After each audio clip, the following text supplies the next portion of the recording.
Le président de la République devait-il parler à l'hommage populaire rendu à Johnny Hallyday?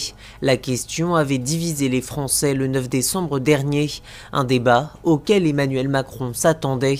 Je le connaissais et je connais des admirateurs, je savais qu'il ne voulait pas d'un discours.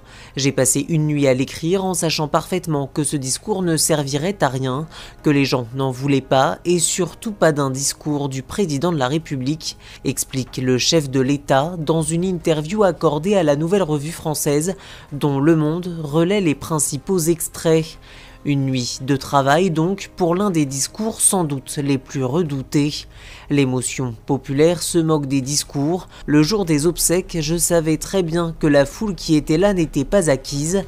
Elle n'attendait pas un discours officiel, elle était dans l'émotion brute du moment, analyse le président dans la Nouvelle Revue Française.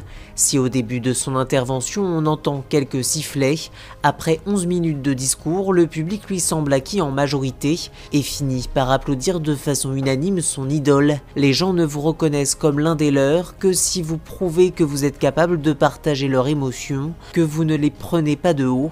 Je ne sais pas si j'y suis arrivé, mais beaucoup sont venus me remercier pour ce que j'avais dit à ce moment-là, commente Emmanuel Macron dans la Nouvelle Revue Française.